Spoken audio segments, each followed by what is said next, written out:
So I recently started watching The Simpsons again, and YouTube somehow knew to recommend me a bunch of Simpsons related videos, which of course led me down a rabbit hole of Simpsons content. And after watching hours and hours worth of videos, I decided, why not make one of my own? So I scoured the internet for days, in search of the most interesting Simpsons theories, mysteries, and pieces of trivia that I could find, and compiled it all to make my own Simpsons Iceberg. Now for those of you out of the loop, an iceberg is simply a list of topics relating to a particular subject, broken up into different tiers, with some icebergs going from more wholesome entries at the surface of the iceberg, to more disturbing and darker entries at the lower levels. Other icebergs go from more well-known entries at the top, to more obscure entries at the bottom.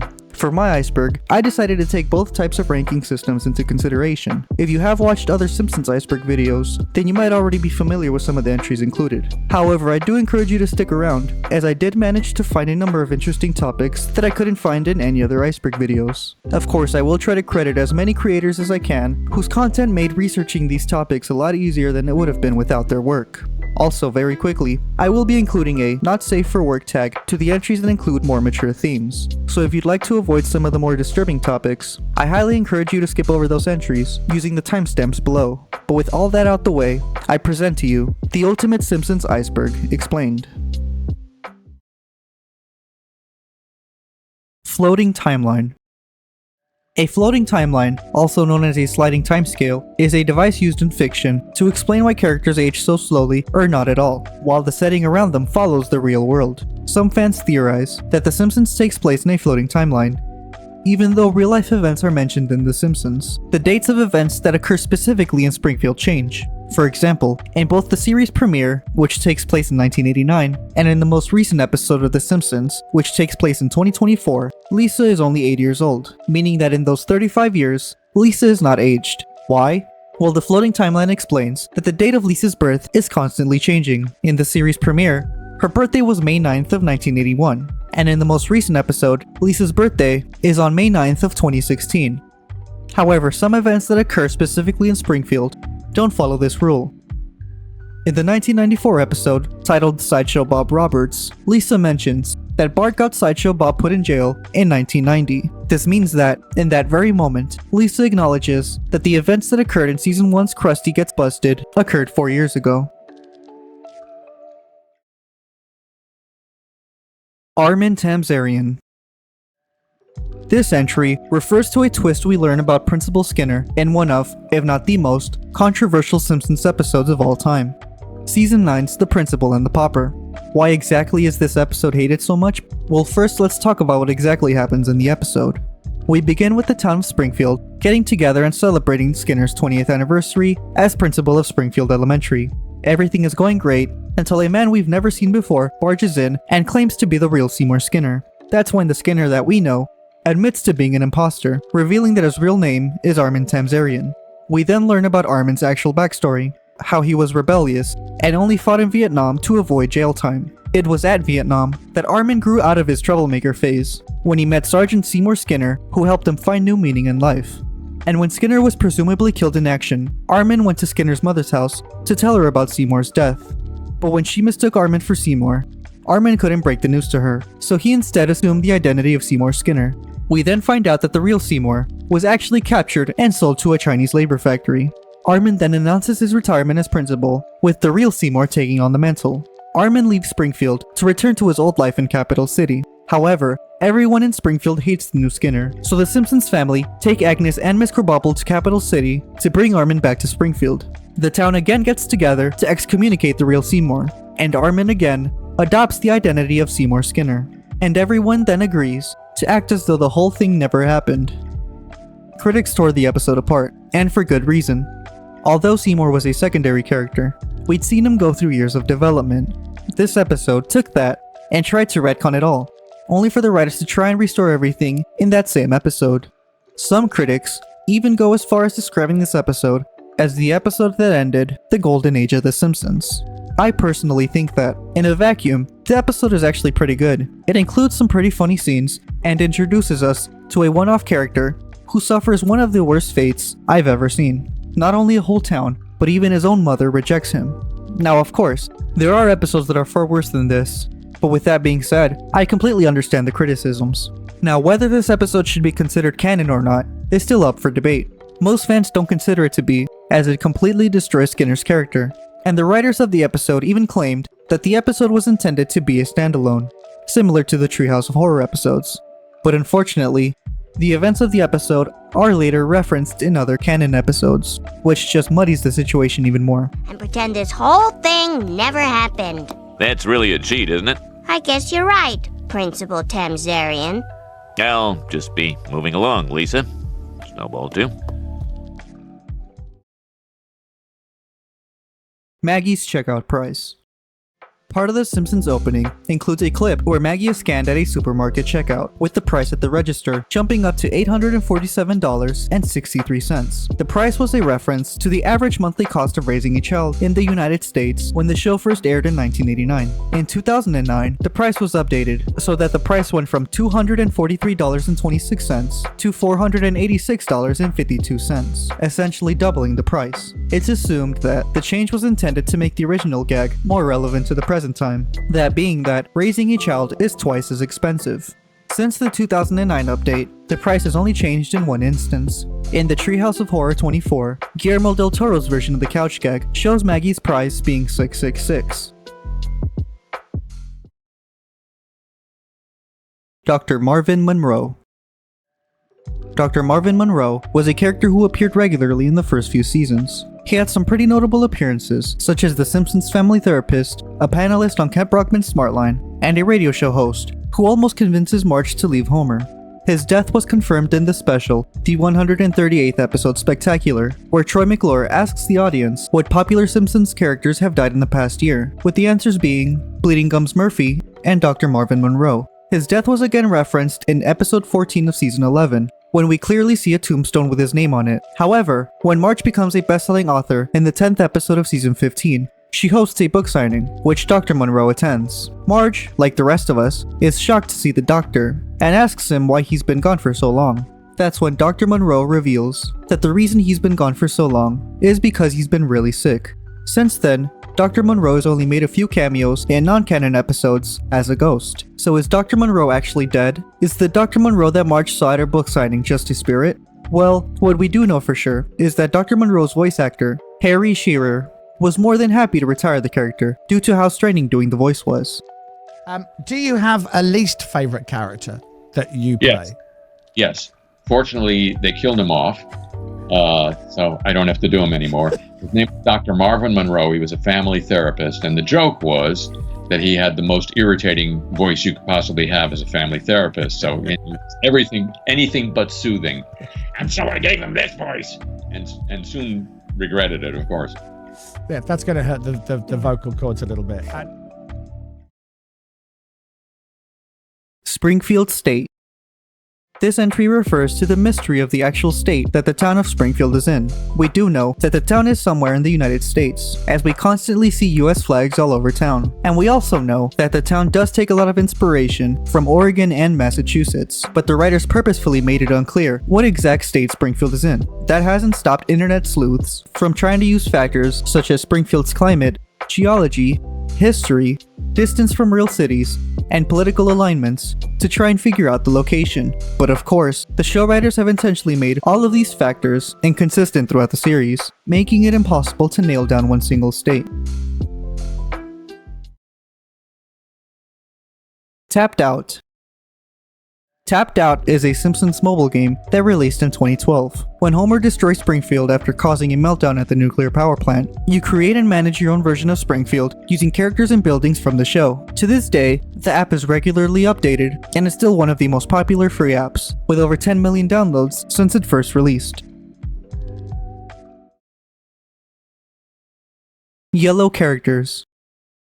This entry refers to the skin tone of the majority of the Simpsons characters being yellow. The reason for this design choice is Matt Groening wanted his characters to stand out from what was regularly on TV at the time. During an interview, Matt Groening was quoted as saying, "When you're flicking through channels with your remote control and a flash of yellow goes by, you'll know you're watching The Simpsons." Considering the massive success of The Simpsons, I think it's safe to say that this strategy worked. Zombie Simpsons. Zombie Simpsons is the term some fans use to describe the period of The Simpsons in which the quality of the show diminished. The Simpsons was initially a sort of parody of popular American family sitcom shows, such as The Cosby Show or Full House. These shows would follow a recurring cast of characters, weaving their way through various comedic situations. Through this concept, The Simpsons skyrocketed to become arguably the most popular TV show of all time. But like everything else, the peak of the series had to eventually come to an end. The Simpsons fan base, for the most part, agree that Seasons 1 through 8 is the golden age, the peak of the series in both quality and popularity. Seasons 9 through 11 is the start of the decline of the series, and Seasons 12 and beyond is Zombie Simpsons, which one fan describes as a hopelessly mediocre imitation that bears only a superficial resemblance to the original. It is the unwanted sequel, the stale spin-off, the creative dry hole that is kept pumping in the endless search for more money. It is Zombie Simpsons. Uncredited guest stars. Throughout its 35 seasons, The Simpsons has featured 13 different guest stars who were never credited for their roles for whatever reason. These guest stars include American astronaut Neil Armstrong, 37th US President Richard Nixon, and American attorney Johnny Cochran in Season 12's worst episode ever. If it doesn't fit, you must acquit. Therefore, I shall resign the presidency. One small step for man, one giant leap for mankind. Actor David Burr in the 1995 special Springfield's Most Wanted. Actress Liz Georges in The Simpsons 138th episode Spectacular. Good night.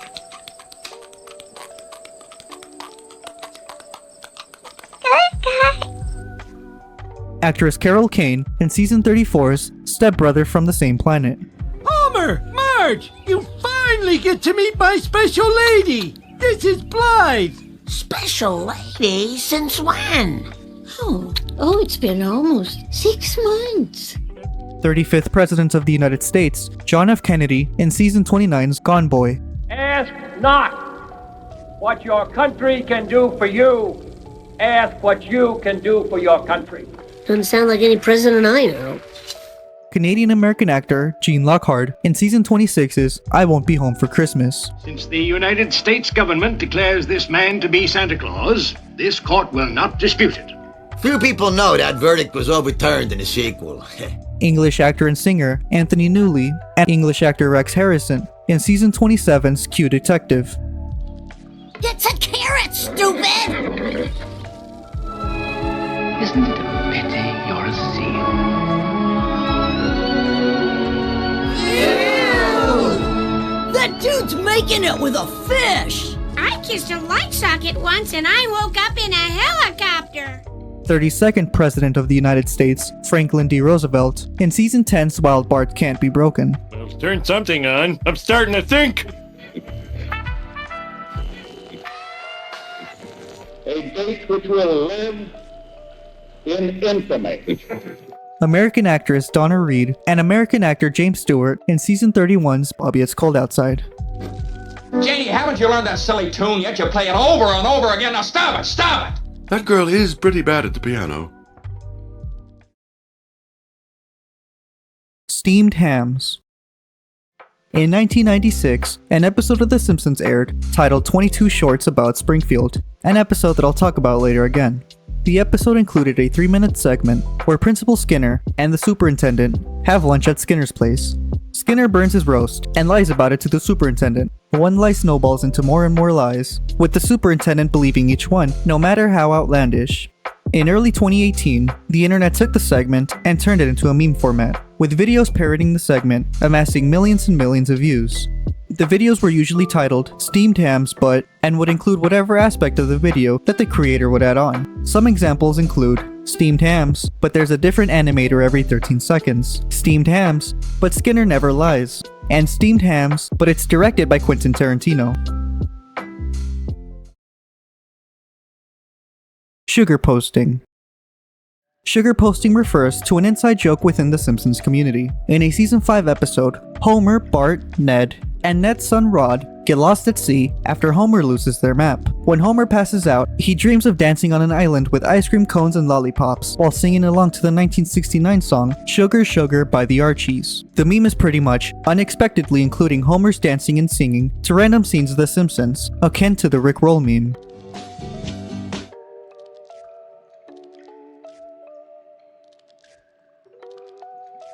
Sugar do do do do do do. Aw, honey, honey, do do do do do do. Tracy Ullman Shorts. The Tracy Ullman Show was a show that aired on Fox between 1987 and 1990. It included sketches and song and dance routines in front of a live audience. For 3 of the 4 years that it was on air, the show featured a series of shorts, which focused on a family of yellow characters. The series, of course, would go on to get its own show, and so The Simpsons was born. Life in Hell. Life in Hell was Matt Groening's comic series that he made from 1977 to 2012. It featured anthropomorphic rabbits and explored a wide range of subjects, such as love, work, and death, kinda like The Simpsons. It started as a self-published comic book that Groening released weekly, and is the work that pretty much put Matt Groening on the map and got him a job at the Tracy Ullman Show. Matt Groening's initials. This entry refers to a small Easter egg in Homer's design. Homer's hair and ear are both made up of 2 letters, an M and a G. When both letters are combined, they make up the initials of, you guessed it, Simpsons creator Matt Groening. Michael Jackson. This entry refers to the turbulent relationship The Simpsons has with the artist Michael Jackson. In one of the greatest Simpsons episodes of all time, Stark Raving Dad, Michael Jackson voices Leon Kompowski, a patient in a mental institute that Homer meets. Jackson originally approached the Simpsons team, proposing to voice a character in an episode. Jackson did voice the character, but because of a contract obligation, Jackson wasn't allowed to sing in the episode. Instead, a sound-alike named Kip Lennon performed all of Jackson's singing parts. Following the release of the 2019 documentary, Leaving Neverland, where graphic allegations are made against Michael Jackson's behavior towards children, James L. Brooks, Dan Reed, and Al Jean all agreed to ban the episode from future rebroadcasts and streaming services worldwide. I won't go into detail on what exactly the allegations against Jackson are, or whether I believe the allegations to be true or not. What I will say is, if the allegations are true, then I find no issue with their decision to ban the episode. With all that being said, I don't think there's anything wrong with watching the episode or acknowledging its existence, as long as the alleged abuse is also acknowledged. Do the Bartman. Do the Bartman is a single from The Simpsons' first album, The Simpsons Sing the Blues. For years, it was rumored that Michael Jackson was heavily involved with the song, although he was never credited with anything related to the song. The rumors were initially denied, but Matt Groening later confirmed that Michael Jackson did in fact co-write and co-produce the song, which led to Jackson's guest appearance in Stark Raving Dad. Celebrity Spoofs. In the town of Springfield, there are several supporting characters that parody celebrities or other famous characters. Here's a list of some examples that I could find.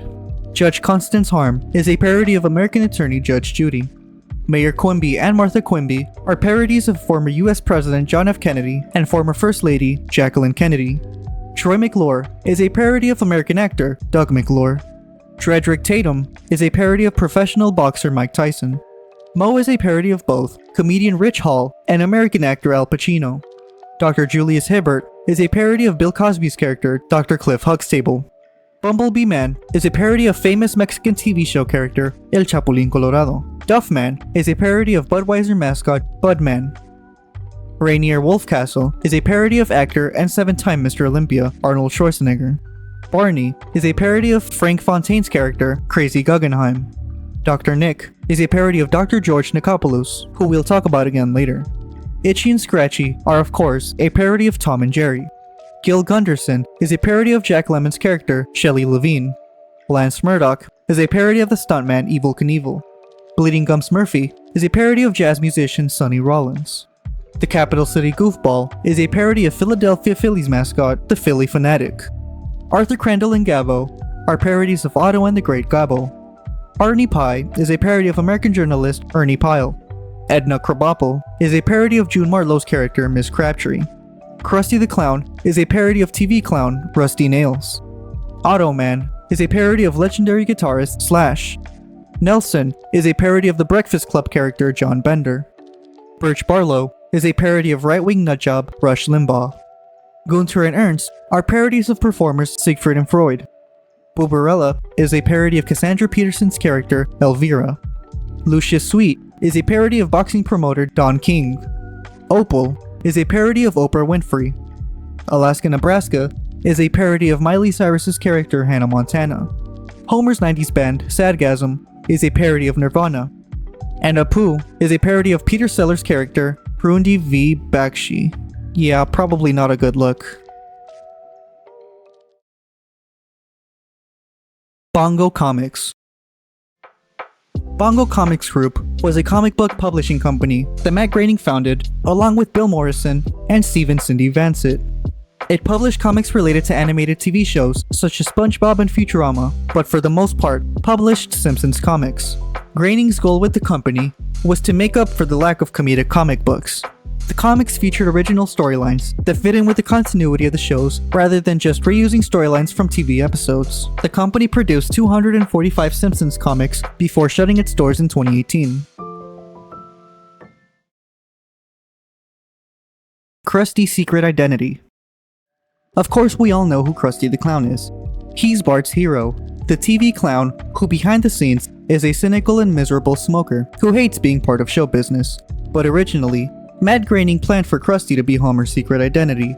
It was stated by Groening that the original idea behind Krusty the Clown was that he was Homer in disguise, but Homer still couldn't get any respect from his son, who worshipped Krusty. If you look at Krusty, it's just Homer with extended hair and a tuft on his head. We were in such a rush in the beginning of the series that I thought, oh, it's too complicated, so we just dropped it. Matt Groening-verse. The Matt Groening-verse consists of the 3 shows that Matt Groening has created: The Simpsons, Futurama, and Disenchantment. Many theorize that the 3 shows actually take place in the same universe. Why? Well, we do see Bender's body multiple times in The Simpsons' basement, and the trio of Fry, Bender, and the Professor make a blink-and-you-miss-it appearance in Disenchantment. And there's also the Simpsons and Futurama crossover episode, Simpsorama, which, whether it's canon or not, we'll discuss later. But at the same time, Futurama does present The Simpsons as an actual TV show, and The Simpsons does the same with Futurama. With all that being said, creator of the shows, Matt Groening, actually confirmed The Simpsons and Futurama share the same universe back in 1999.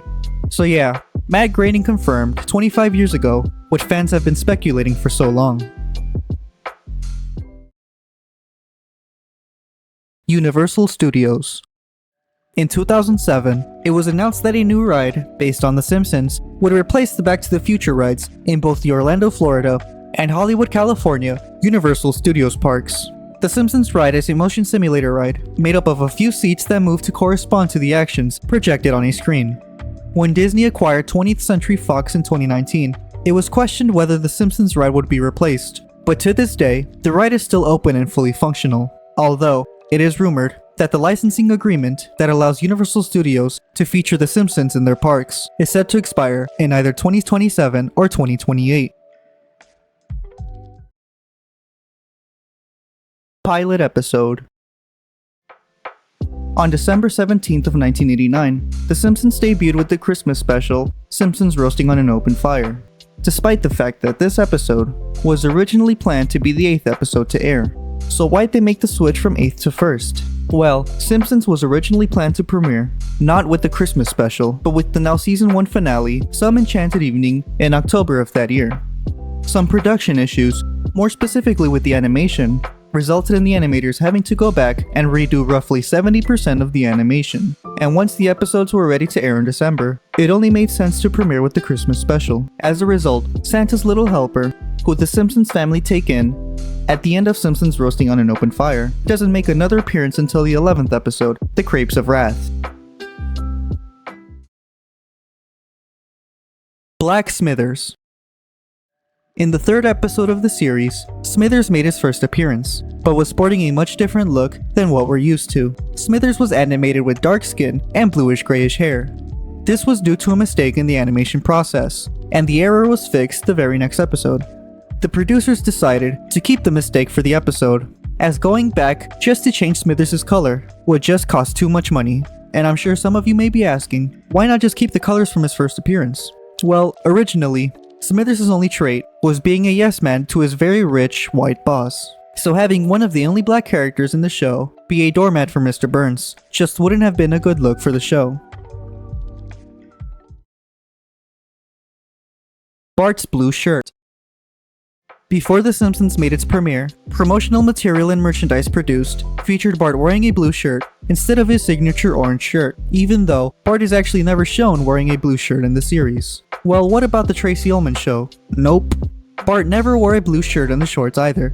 The closest thing I could find to Bart wearing a blue shirt is the blue pajamas he wears in some of the shorts, which I don't think would make much sense to include in the merchandise. There is a popular fan theory stating that the color error was done intentionally, so that when people see merch with Bart wearing his signature orange shirt, they could easily tell it's a bootleg. The truth is, bootlegs are already not that hard to spot, and with how much bootleg Simpsons merch there is out there, I imagine Fox just doesn't really care that much. The more likely explanation for Bart wearing a blue shirt is they probably wanted to rush out as much merchandise as they could, so someone sends out unfinished images of Bart wearing a blue shirt to the designers of the merchandise.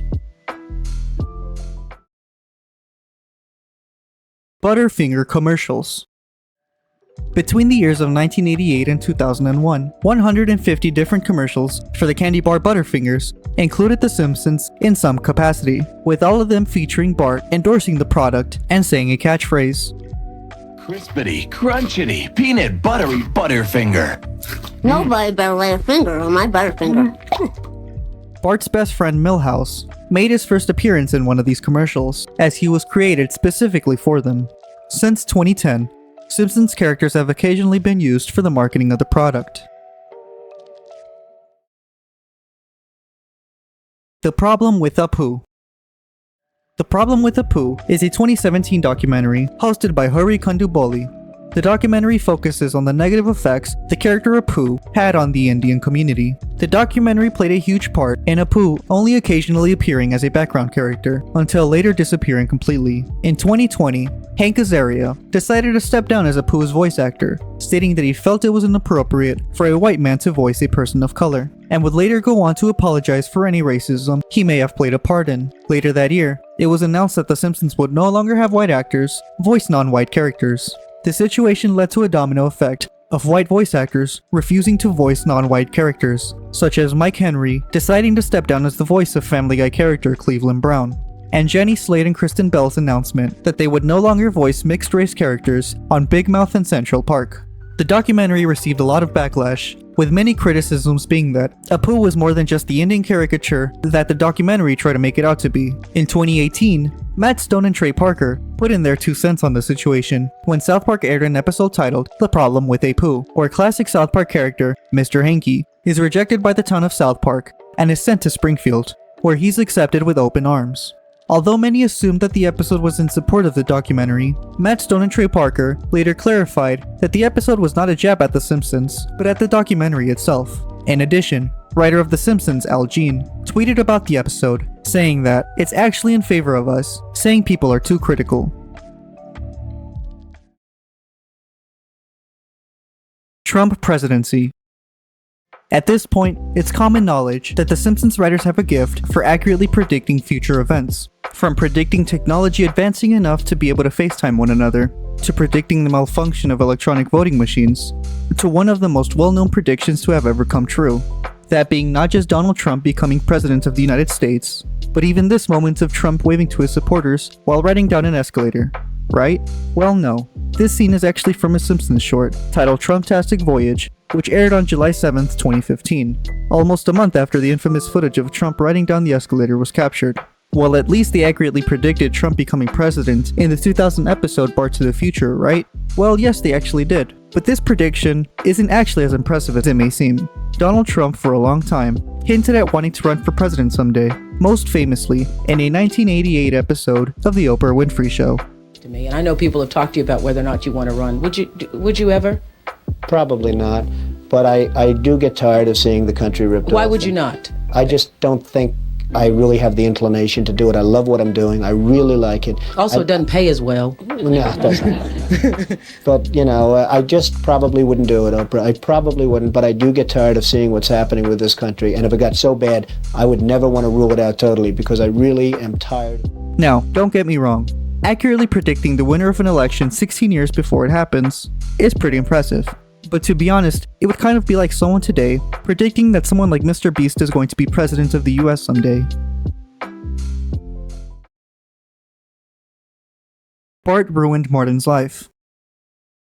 In the second episode of The Simpsons, titled Bart the Genius, Bart gets revenge on Martin for snitching on him by swapping the names on his and Martin's IQ tests. As a result, Bart gets transferred to a school for geniuses, where he very quickly came to the conclusion that he did not belong. So he returned to Springfield Elementary. But what happened to Martin? Well, for 35 seasons, Martin has remained in the mediocre Springfield Elementary, never again getting the opportunity to make that step up to transferring to a school where he could actually nourish his gift of being a genius. Guest couch gags. The opening couch gag has become a staple of the series, and at this point is probably just as iconic as the show itself. The premise of the couch gag is simple. The family rush home and get together on their living room couch. As simple of a premise as it may sound, there have been countless different iterations of the couch gag in its 35 seasons. The couch gag has not only been used to parody other movies or TV shows, but has also actually featured crossovers with some of the most famous artists in the world, such as the producers of Rick and Morty, Disney animator Eric Goldberg, the team of Robot Chicken, street artist Banksy, Guillermo del Toro, animator Steve Cutts, and many, many more. Lisa the Greek. In the Season 3 episode, Lisa the Greek, Homer uses Lisa's ability to accurately predict the outcomes of football games and makes some extra money from gambling. Lisa realizes Homer is only spending time with her because of her predictions, so she makes a final prediction to Homer. If the winner of Super Bowl 26 is Washington, then she still loves Homer. But if Buffalo wins, then she doesn't. At the end of the episode, Washington wins, just like they did in real life 3 days after the episode aired. And over the next 2 Super Bowls, Fox aired Lisa the Greek just before the big game, the only difference being that Lisa's dialogue would be updated to include the 2 teams featuring in that year's Super Bowl. And every year, the team that Lisa predicted to win if she loved Homer came out on top. Simpsons Already Did It. This entry refers to a meme format where a perceived original idea would be presented and then followed up with Simpsons Did It. The meme started off as a catchphrase in a South Park episode where Butters' alter ego, Professor Chaos, struggles to come up with an original idea to take over the world. Every time Butters would propose an idea, his assistant would repeatedly remind him that the Simpsons had already done it. People will have to live like moles. They will live only to remember with sorrow how great the sun used to be. Oh, it'll be just like on The Simpsons. Huh? They did that on The Simpsons. I think it was the Mr. Burns character. He tried to block Springfield from the sun. He did? Oh, heck, I thought I was being original. No, it can't be. Uh-oh, Simpsons did it. Simpsons did it. No. Simpsons did it. Simpsons did it. Ah! Don't have a cow, man. Oh, sweet Jesus. South Park creators Matt Stone and Trey Parker stated that the episode came to be after realizing that The Simpsons had already beat them to a lot of ideas and jokes that they'd come up with for their own show.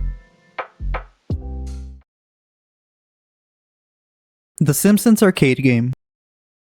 The Simpsons Arcade Game is a 1991 beat-em-up game that was published by Konami. It follows the Simpsons family trying to get Maggie back from Smithers after he takes her and a large diamond that landed in her mouth. Once you defeat the final boss, Mr. Burns, the Simpsons family save Maggie and keep the diamond. The Simpsons Arcade Game also happens to be the very first Simpsons video game. Simpsonswave. Simpsonswave is a genre of online videos that collages classic Simpsons moments edited with a dreamlike filter, VHS distortion, vaporwave style music, and sometimes includes nostalgic themes from 1980s and 1990s computer operating systems and video game consoles, or anything really that's reminiscent of the time. These style of videos gained a cult following around 2016, with some Simpsonswave videos amassing millions of views. Who Shot Mr. Burns contest. Who Shot Mr. Burns is one of the most iconic episodes, not just of The Simpsons, but of television as a whole. In May of 1995, Fox aired the season 6 finale, Who Shot Mr. Burns Part 1. The episode is pretty much a whodunit episode, where the citizens of Springfield try and solve the mystery of who shot Mr. Burns. Some clues as to who the perpetrator is are spread out throughout the episode, with the episode ending, of course, on a cliffhanger. The viewers had to wait 4 months for the season 7 premiere, Who Shot Mr. Burns Part 2, and in the meantime, viewers were invited to participate in a contest, where they could call 1-800-COLLECT and guess who shot Mr. Burns, with the fan who correctly guessed who the culprit was being animated into one of the episodes. However, no one was ever actually animated into the show. Why? Well, because no one ever officially guessed the right answer, that being Maggie. During the DVD commentary for the episode, the creators and writers mentioned that they were aware of one person who posted the correct answer to the Simpsons news group, but producers were forbidden from contacting the person while the contest was underway. After the competition came to an end, they tried to get in contact with the person who correctly guessed Maggie, but at that point, the person's email address was no longer valid, and they were never able to track the person down. Springfield's Most Wanted. Springfield's Most Wanted was a special that aired just before Who Shot Mr. Burns Part 2. It's of course a parody of the show America's Most Wanted, which was a really popular show that aired on Fox. The show was hosted by John Walsh, and featured reenactments of dangerous fugitives that were portrayed by actors. Each episode featured dangerous criminals still on the loose, and similarly to the Who Shot Mr. Burns competition, people were encouraged to call in if they had any information that would help in the capture of these fugitives. In 2013, the show was cancelled, but Fox brought it back with a new season in 2021, and John Walsh returned in the second season of the revival earlier this year. The Springfield's Most Wanted special, also hosted by John Walsh, put forward a handful of suspects and had experts make arguments for why each suspect could have been the one to commit the crime. So that brings us to the end of this video. I decided to split the iceberg into multiple parts, just because the channel is in its very early stages, and I'm not really sure what people want to watch yet. So rather than completing the whole iceberg just for no one to watch, I've decided to complete just the first tier and decide from there what to do next. If this video does well and gets, I don't know, 1,000 views, then I don't mind focusing my time on completing the iceberg. If this video doesn't perform well, then I'll probably postpone the rest of the iceberg and work on something else, I don't know. If you made it this far though, I appreciate it, and I hope to see you on the next one.